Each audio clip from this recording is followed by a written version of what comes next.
1986년 1월 28일 오후 4시 38분에 미국 플로리다주의 케네디 우주센터에서 이제 챌린지호가 발사됩니다.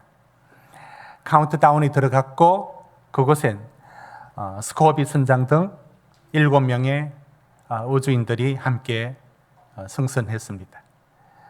이렇게 하여 출발한 이 우주선이 73초 만에 폭발해버립니다.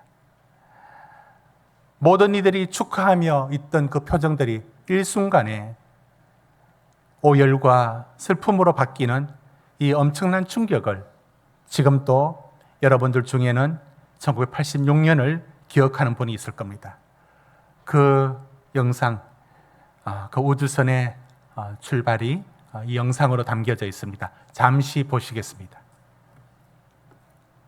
It was a bitter cold but sparkling clear morning at Cape Canaveral. Here, the last seconds of the countdown. 3, 2, 1, and liftoff. Liftoff of the 25th Space Shuttle mission, and it has cleared the tower. All the communications between the shuttle and mission control indicated everything was going fine. There was a sense of relief that the much-delayed flight was finally underway. Engines at 65%, 3 engines running normally, 3 good fuel cells, 3 good APUs. Engines throttling up, 3 engines now at 104%. Challenger, go with throttle up. Challenger, go with throttle up. It happened just over 1 minute into flight. 1 minute, 15 seconds. Velocity 2,900 feet per second. Altitude 9 nautical miles. 이렇게 Downrange distance 7 nautical miles. 한순간에 고도로 훈련받은 이 우주인들과 저 챌린저호가 폭발하여 산화되었습니다. 너무나 큰 충격이었죠. 이제는 이제 대통령 직속으로 저 원인을 밝히는 작업들이 상당히 오랫동안 되었습니다. 그리고 그 원인들이 밝혀졌습니다. 원인이 어디 있느냐면 사진 한번 보시면 이 우주선의 연료가 담겨지는 저 부스터에 연결하는 고무 패킹 같은 O링, O자의 형으로 된 링이 고무로 만들어져야 합니다. 아무리 그 우주선이라 하지만 여러 부품들이 연료가 새지 않은 데는 철을 다 막을 수 없으니까 이 고무링이 들어가야 합니다. 바로 저 부분이 출발할 때 굉장히 저온에 있는 상태에서 고무가 굳어졌고 굳어진 상태에서 엉축되니까 그 사이로 연료가 나왔고 그러면서 저기 불이 붙어 났습니다. 직경 7mm밖에 안 되는 고무링, 길이 12m로 둘러싸고 있는 부스터 연결부, 저 부분이 문제가 된 겁니다. 수만 가지 부품이 들어가는 우주선에 고무링 하나가 문제가 되어서 폭발해버리고 말았습니다. 여러분, 저런 일이 우리 신앙에도 일어날 수 있다면 얼마나 충격이겠습니까? 그것은 오늘 주신 말씀 속에 이와 같은 말씀의 메시지가 담겨져 있기 때문입니다. 오늘 한 사람이 길을 갈 때에, 예수님이 길을 갈 때에 한 사람이 걸어오는 게 아니라 달려와서 무릎을 꿇고 묻습니다. 선한 선생님, 내가 무엇을 하여 영생을 얻으리까? 그때 예수님은 이렇게 대답하죠. 네가 계명을 아느냐? 예, 나 다 압니다. 그리고 나는 어렸을 때부터 다 지켰습니다. 그래? 그러면 내가 한 가지 부족한 것이 있다. 그게 무엇인지 아느냐? 여러분, 21절 말씀 한번 보실까요? 예수께서 그를 보시고 사랑하사 이르시되 내게 아직도 한 가지 부족한 것이 있으니, 여러분, 이 한 가지 부족한 것, 이 한 가지 부족한 게 우리는 얼핏 생각하면 우리 신앙이 부족한 게 뭐 한두 가지입니까? 그런데 그 중에 한 가지가 부족하면 그럴 수 있죠. 그게 문제가 아니라 한 가지 부족한 게 결정적으로 부족한 것이 그 한 가지라면 이거 챌린저호 폭발과 같은 일이 우리 신앙에도 이거 별일 없겠지라고 했던 이것이 폭발할 수 있습니다. 폭발할 수 있습니다. 여러분, 그러면 오늘 저는 이 본문을 갖고 우리 성도님들 함께 하나를 찾아가려고 합니다. 21절에 말하는 아직도 한 가지 부족한 것, 이게 결정적으로 부족한 이 한 가지가 이 청년에게 무엇일까? 여러분, 이 본문은 마가, 마태, 누가 이 공간 복음에 다 나옵니다. 굉장히 중요한 사건인데요. 왜 그럴까요? 마태복음에는 그를 부사라고 말하고 누가복음에는 그를 관원이라 말하고 이렇게 종합해보면 나이 젊은 관원 그리고 부사였던 사람이 틀림없습니다. 그런데 이 사람의 얘기가 왜 중요하여 공간복음에 다 나올까요? 그 이유가 있지 않겠습니까? 그런데 이 사람에게 우리가 찾고자 하는 게 뭐냐면 한 가지 부족한 것, 결정적으로 부족한 것 한 가지가 무엇인지를 이제부터 함께 찾아가려고 합니다.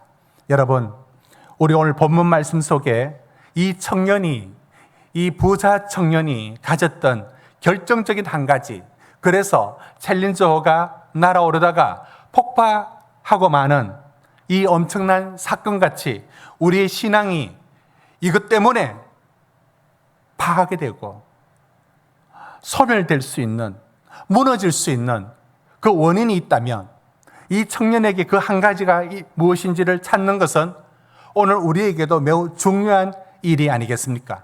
이제 한번 같이 찾아가 보려고 합니다. 먼저 17절, 18절 말씀에서 어떠한 단서를 하나 찾을 수가 있습니다. 여러분 17절과 18절을 같이 읽습니다. 시작. 예수께서 길에 나가실새 한 사람이 달려와서 꿇어 앉아 묻자오되 무엇을 하여야 영생을 얻으리까? 예수께서 이르시되 내가 어찌하여 나를 선하다 일컫느냐? 하나님 한 분 외에는 선한 이가 없느니라. 여러분, 지금 이 청년이 예수님을 뭐라고 부르냐면 선한 선생님이라고 부릅니다. 선한 선생님. 그리고 질문 보십시오. 영생을 어떻게 얻느냐? 무엇을 해야 영생을 얻느냐? 영생을 무엇을 해서 얻는 것으로 영생을 얻으려고 하고 있습니다. 무엇을 해서 영생 얻을 것을 생각하고 있습니다. 그래서 예수님이 이렇게 말합니다. 왜 나를 선하다고 일컫느냐? 이거 말씀은 예수님이 선하지 않다는 말씀이 아니라 네가 선하다고 한다고? 선은, 여러분 18절 보십시오. 선은 하나님 외에는 선이 없단다. 절대적인 선은 하나님 외에는 인간에게는 선이 없단다. 인간에게는 선이 없다. 이걸 일러줍니다. 그런데 인간에게 선이 없는데 어떻게 선을 행하여서 영생을 얻겠다는 것이냐? 그리고 보십시오. 이렇게 묻죠. 18절에 네가 어찌하여 나를 선하다 일컫느냐?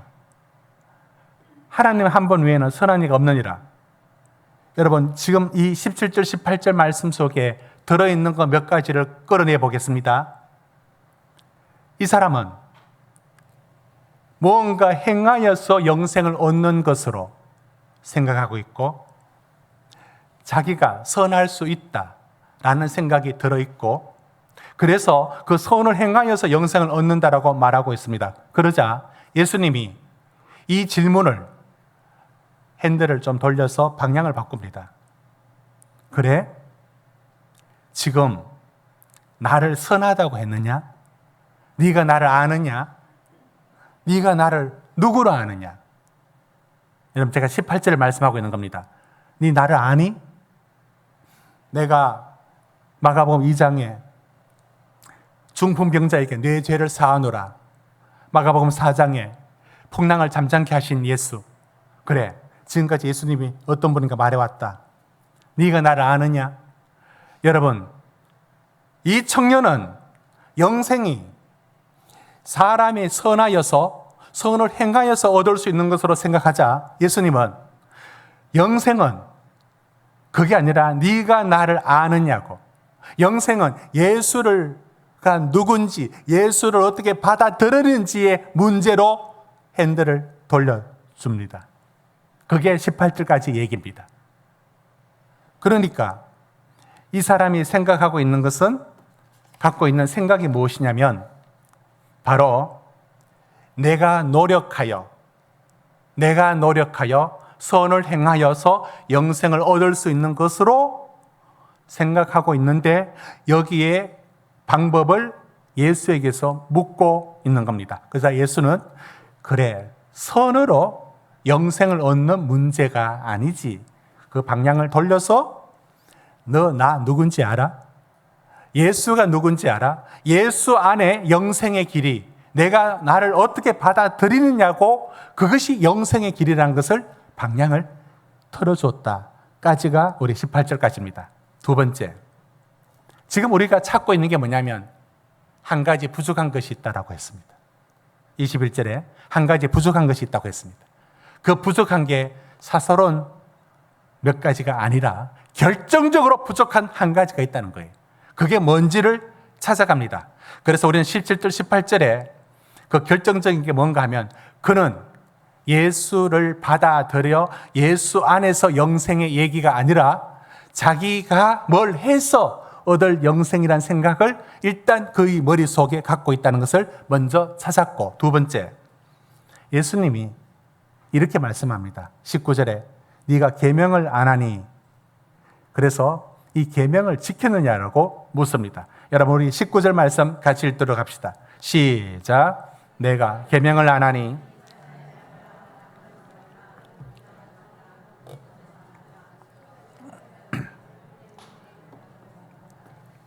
자, 그러자 예수님이 그래, 그러면 네가 계명을 알지, 계명을 지켰느냐? 그러자 20절에 그가 말합니다. 아주 자신 있게, 예 선생님, 이것은 내가 어려서부터 다 지켰나이다. 여러분, 지금 이 부자 청년은 거짓말하는 게 아니에요. 거짓말하고 있지 않습니다. 그는 계명을 지켰느냐? 지켰습니다. 그것도 어렸을 때부터 다 지켰습니다. 뭐가 문제죠? 행위로 할 만한 거 다 지켰다고요. 근데 뭐가 문제죠? 지금 예수님은 왜 계명을 지키라는 말씀을 여기서 왜 할까요? 그러면 계명을 지키면 영생을 얻는다는 말씀을 하는 겁니까? 계명을 지키면 영생을 얻습니까?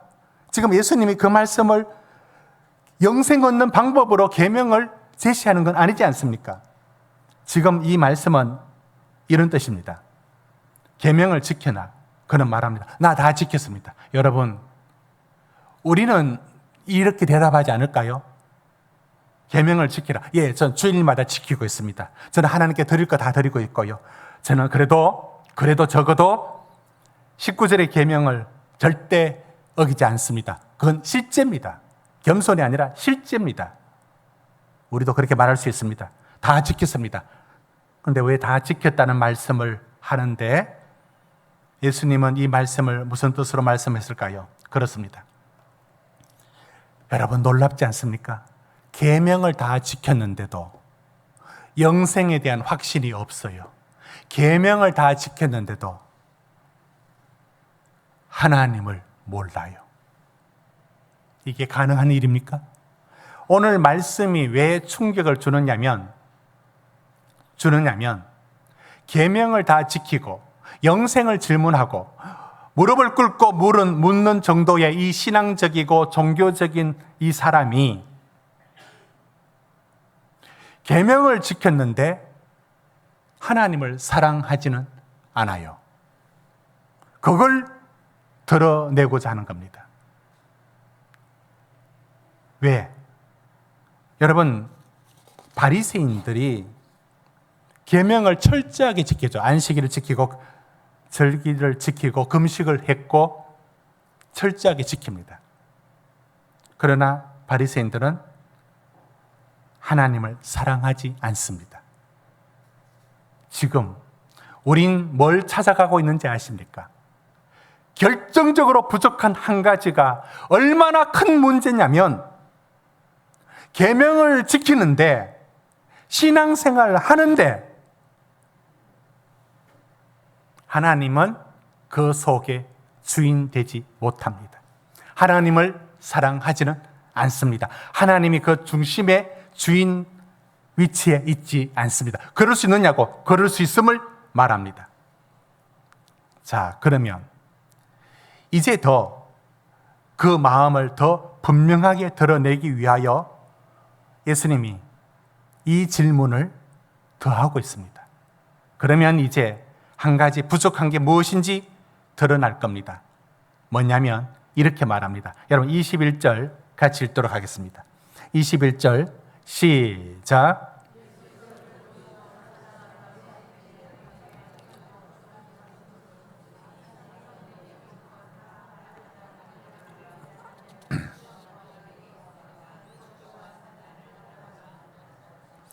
여러분, 그러면 21절에 이것이 가난한 자들에게 자기 있는 소유를 다 팔아서 주면 하늘의 보화가 내게 있겠으리라. 여러분, 그러면 예수님이 이렇게 말씀하는 겁니까?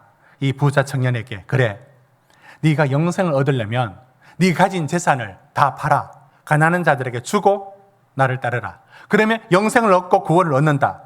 지금 예수님이 새로운 구원론을 이렇게 말하고 있습니까?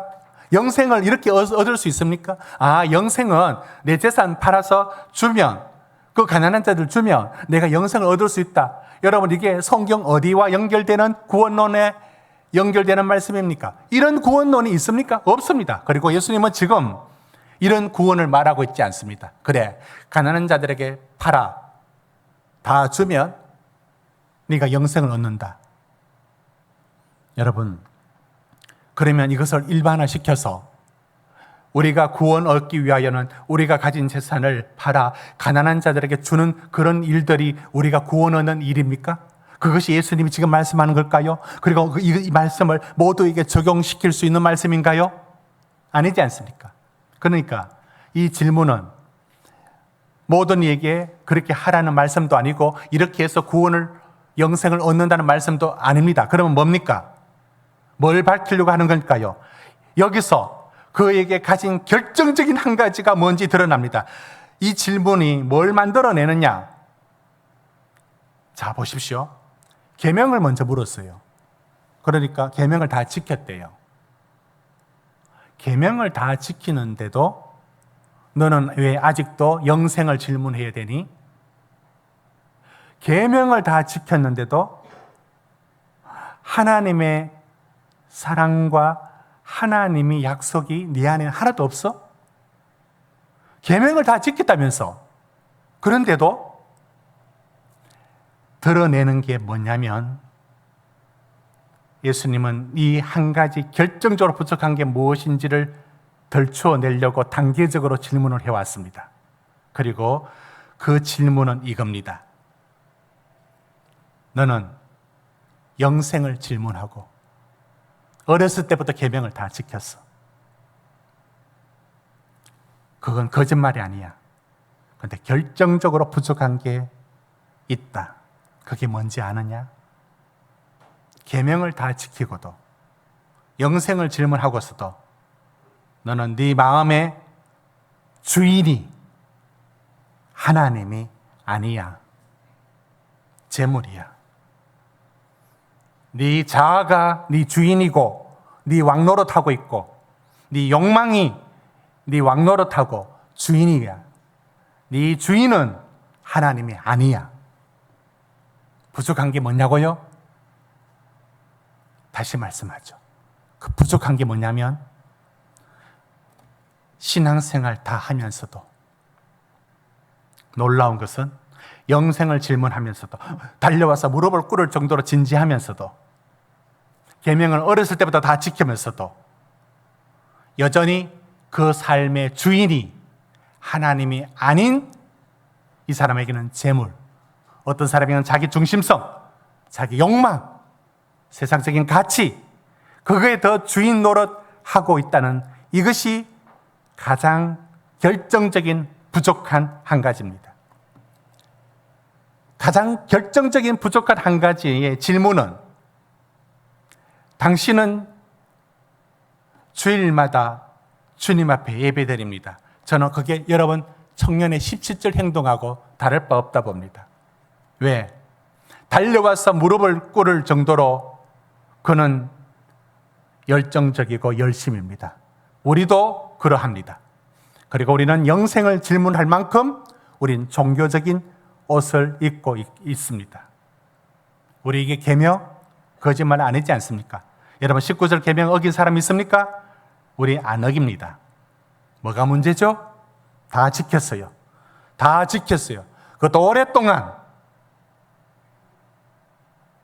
직분 갖고 오랫동안 지켰어요. 그런데 그 마음의 중심에 결정적으로 부족한 한 가지가 있었어요. 그 주인이 하나님이 아니야. 자기가 주인이야. 돈이 주인이야. 여러분, 이게 결정적인 한 가지니 챌린저가 오링의 패킹 문제로 연료가 흘러나와 폭발했습니다. 우리의 신앙이 다 갖췄어요. 주일마다 적어도 오늘 이 부자 청년 못지않게. 그런데 결정적으로 바뀌어지 문제가 하나 있다고요. 주인이 바뀌지 않았어요. 주인이 바뀌지 않았습니다. 언제나 그 주인은 자기 자신이면서 또는 돈이면서 또는 성공이면서 또는 세상적인 그 붙들고 있으면서 그는 여전히 계명을 지키고 영생을 질문하고 주님 앞에 무릎 꿇을 만큼 진지했습니다. 그의 실패 원인은 한 가지밖에 없습니다. 그 중심이 참 주인이신 하나님이 아니라는 것에 여기 있습니다. 부자 청년은 영생을 원했지만 하나님을 원하지 않았습니다. 어떻게 그게 가능할까? 가능합니다. 지금 우리 안에서 그게 얼마든지 가능한지 보십시오. 영생을 말하고 예배를 드리고 찬양을 하지만 정작 하나님이 내 주인의 자리로 두지 않습니다. 언제나 운전석, 조수석에 두죠. 내 인생의 운전은 내가 하고 위험할 때 한 번씩 지켜달라고 내 졸더라도 당신 졸지 말고 조수석에 주님을 앉혀놓은 겁니다. 이 문제입니다. 그는 계명을 지켰습니다. 그러나 계명의 중심인 하나님을 사랑하지는 않습니다. 어떻게 그럴 수 있지? 그럴 수 있으니까 여기 내놓은 겁니다. 그는 예수 앞에 무릎을 꿇었습니다. 그러나 예수를 따르지는 않습니다. 어떻게 그럴 수 있지? 그럴 수 있죠. 뭘 놀랍니까? 이게 다 우리의 현실인데. 여러분, 이 말씀은 그러니까 충격적인 말씀인 겁니다. 저는 이 사람이 누군가를 가장 대표적으로 보여주는 사람을 구약의 사울에게서 찾습니다. 여러분, 사울은 다윗을 쫓아다녔던 그 왕, 다윗을 핍박했던 왕 사울 말입니다. 사울을 우리는 다윗의 반대편에 있다 보니까 역사의 흐름 속에 승리자의 역사 기술은 사울을 실패자로 악역으로 몰아갑니다. 그러나 사실은 사울은 대단한 왕입니다. 첫 왕입니다. 모든 사사시대를 종식시키고 새로운 시대를 열어가는 것, 여러분 그게 사울 왕입니다. 하나님께 기름을 받았냐? 기름 부음을 받았습니다. 하나님께 제사 드렸느냐? 하나님께 제사 드렸습니다. 하나님의 이름을 사용합니다. 하나님께 성령을 받았습니다. 사울이 하나님의 영에 임했다는 사무엘상 10장의 말씀에도 보던 것처럼, 그리고 그는 전쟁에 나갈 때마다 승리했습니다. 다시 말하면 사울은 우리가 생각하는 것보다 대단한 사람이고 하나님을 예배하고 하나님의 이름을 사용하고 하나님의 기름 부음을 받은 사람입니다. 그런데 뭐가 문제인지 아십니까? 한 가지가 부족한 게 있어요. 근데 그 한 가지가 결정적으로 부족한 문제입니다. 예를 들어 사무엘상 15장 3절에 아말렉을 쳐서 소유를 남기지 말고 다 진멸하라고 했습니다. 이건 하나님의 뜻이 있습니다. 하나님의 명령에 순종해야 됩니다. 하나님이 잔인해서 진멸하라고 하는 것이 아니라 죄에 대한 심판으로서 진멸하라고 했습니다. 그런데 9절, 사울은 하나님보다 더 너그럽습니다. 하나님을 잔인하게 만듭니다. 다 진멸하지 않고 남깁니다. 왜? 아까워서. 왜 저런지 아십니까? 사울의 주인은 하나님이 아니에요. 사울의 주인은 자기 자신입니다. 사울의 자기 중심에는 언제나 자기 생각이, 자기 중심성이 그의 왕자에 앉아 있습니다. 그 자리는 하나님이 들어오지 못합니다. 이것이 사울이 결정적으로 부족한 한 가지가 그를 침몰시켰습니다. 챌린저의 폭발은 단순한 고무링 2개가 문제 생긴 것만이 아니라요. 그게 결정적인 문제란 겁니다. 오늘 우리 신앙 안에 이런 일이 있다면 얼마나 충격적인 일이겠습니까? 여러분, 그 안에 정말 참 주인이 된 사람은 삭개오를 얘기하지 않을 수 없습니다. 로마의 지배 속에 세금을 다 거두어서, 동족의 세금을 거두어서 바칩니다. 그것도 세 곳 중에 가장 세금을 많이 거두는 여리고에서.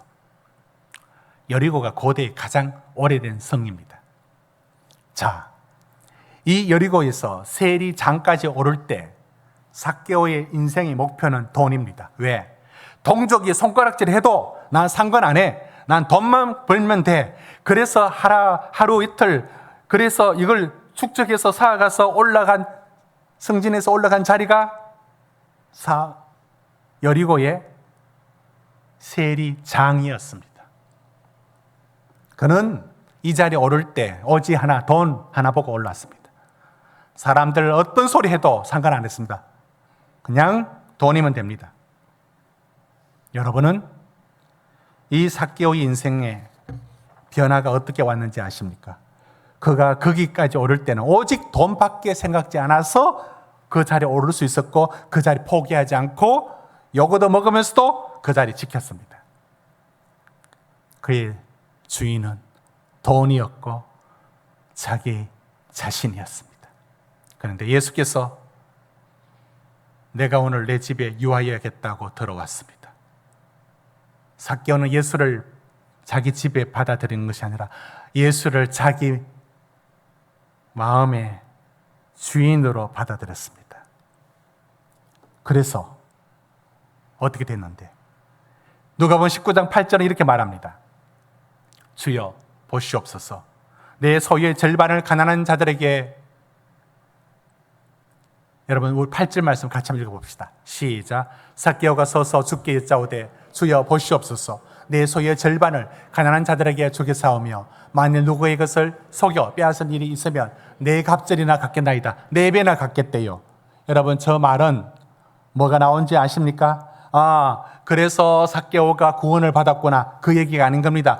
삭개오가 자기 재물을 내놓을 줄 아는구나, 그래서 사람 됐구나, 그 얘기가 아니라 삭개오는 주인이 바뀐 겁니다. 그 주인이, 그 인생의 주인이 예수가 된 겁니다. 그러니 그의 주인이 바뀐 삶이 삭개오가 보여주는 겁니다. 여러분, 오늘 우리는 쉽게 읽을 수 있는 이야기지만 상당히 충격적인 얘기를 듣게 됩니다. 이 부자 청년, 여러분, 부자 청년이 우리와 다른 사람처럼 느껴지는 부분들이 어디 있습니까? 아니죠. 달려와서 무릎을 꿇는 것이나 매주일 주님 앞에 찾아오는 것이나 뭐가 다릅니까? 그만큼 열정적인데, 그리고 질문은 영생을 질문했습니다. 어려서부터 계명을 다 지켰습니다. 그런데 뭐가 문제란 말입니까? 그리고 그것이 결정적으로 문제가 있다고 한 가지가 있다고 말합니다. 그게 뭔가요? 그렇게도 다 하고서도 자기 중심이 하나님이 아니고 자기 중심이 자아이고 세상적인 가치이고 자기 욕망이고 하나도 바뀌지 않는 겁니다. 어떻게 이럴 수 있죠? 이 일로 인하여 이 부족한 한 가지 결정적인 것이 챌린저가 폭발이 일어나는 것처럼 그 신앙이 부서지고 많은 엄청난 일이 일어난다는 겁니다. 여러분, 이 이야기가 어디를 향하고 있느냐면, 여러분 보십시오. 27절에 가면 사람들이 말합니다. 아니, 저런 사람이, 26절 보십시오. 제자들이 매우 놀라 서로 말하되 그런즉 누가 구원을 얻을 수 있겠는가? 아니, 이 사람이 구원을 못 얻으면 도대체 누가 구원을 얻겠습니까? 이 말이 저절로 나옵니다. 그러자 예수님 말씀합니다. 사람으로는 할 수 없다. 그러나 하나님은 하실 수 있다. 여러분, 그러면 이 말씀은 항상 오해하기 쉬운 한 구절을 가지를 쳐나가야 이해가 됩니다. 다시 말씀드리죠. 그러면 하나님은 다, 우리는 못하는데, 못하는 게 뭐죠? 뭘 못한다는 거죠? 네 삶의 주인을 못 바꾼다는 거예요. 죽었다 깨어나도 못 바꾼다는 거예요. 아무리 선을 행하고자 하지만 선을 행할 수 없다는 겁니다. 네 주인을 못 바꿔요. 그럼 그걸 어떻게 하는 말입니까? 하나님은 하신다. 아, 그럼 하나님이 저절로 다 해주신다는 그 말입니까? 그 말 약속하는 게 아닙니다. 하나님이 저절로 해주시겠다는 게 아닙니다. 두 가지 길이 있어요. 사람으로는 할 수 없어요. 그 주인이 바뀌지 않아요. 여러분, 파라오 출애굽기를 지금 우리가 수요 은하수 예배 때 읽고 있습니다. 10가지 재앙을 봅니다. 나일강이 피가 되고 개구리 재앙을 보고 우박 재앙을 보고 메뚜기 재앙을 보고 마침내 장자의 죽음까지 이릅니다. 그러나 10번의 재앙에 늘 따라오는 말이 뭔지 아십니까?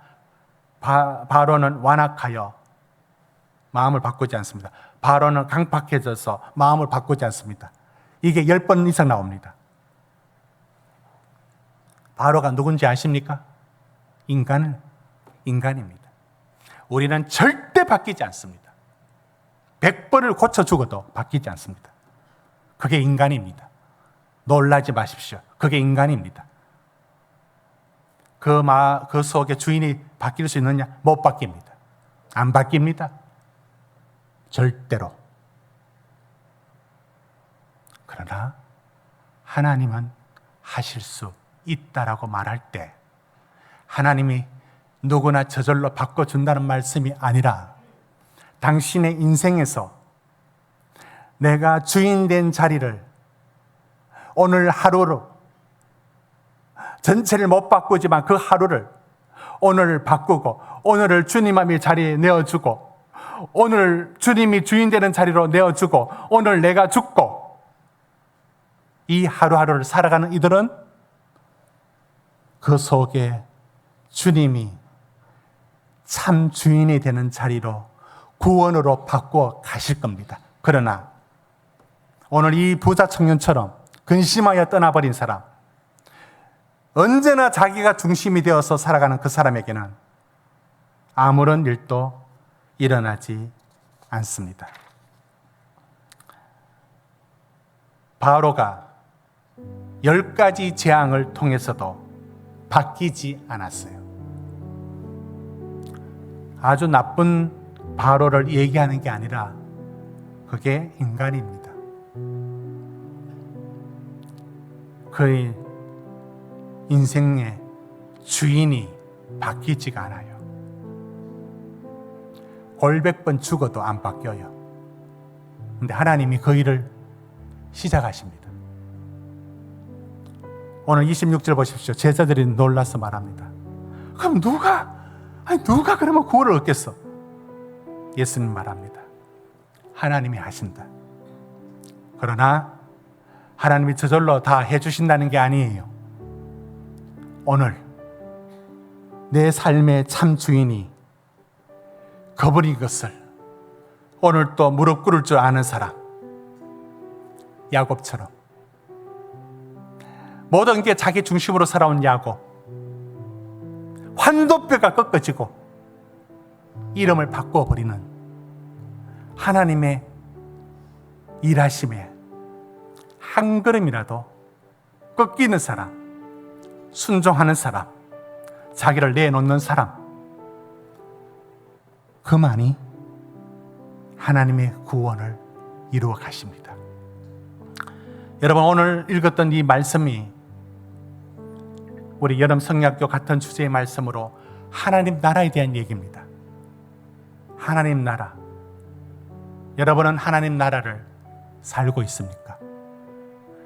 하나님 나라는 여기 있다 저기 있다 말하지 못합니다. 이곳에 누구의 지배를 받느냐에 달려 있습니다. 여러분은 누가 운전하고 있습니까? 여러분의 인생의 차는 누가 운전하고 있습니까? 주님은 조수석에 앉혀놓고 계명은 다 지키고 영생을 질문하면서도 내가 왕노릇하고 골백번 하나님의 변화를 받아들이지 않고 바로처럼 완악하고 강팍을 선택할 수가 있습니다. 그는 희망이 없습니다. 그러나 여러분의 중심이 하나님 앞에 오늘 하루를 내려놓고 당신이 주인이고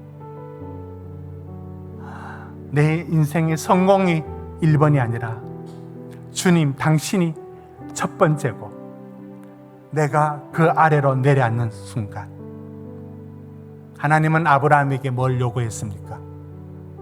백세에 얻은 아들 이삭을 요구한 게 아니에요. 창세기에서 말씀하고 있는 것처럼 창세기 22장 12절에 아브라함에게 내가 내 아들 독자까지도 아끼지 아니하였으니 내가 이제야 내가 하나님을 경외하는 줄 아노라. 하나님은 우리에게 하나님이 주인 되는 자리를 요구합니다.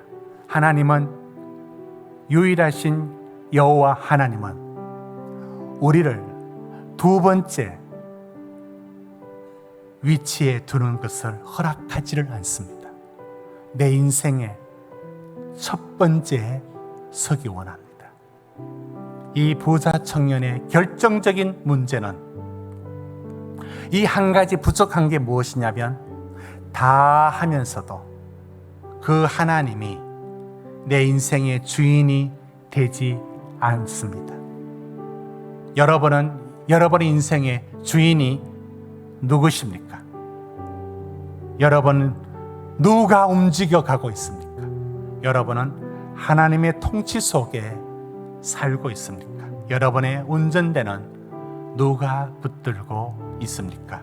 이 결정적인 한 가지가 바뀌지 않으면 모든 계명을 다 지키고서도 영생을 질문하면서도 무릎을 꿇어 엎드려 그분 앞에 서 있으면서도 그는 이 결정적인 한 가지가 챌린저 폭발처럼 그의 신앙은 무너집니다.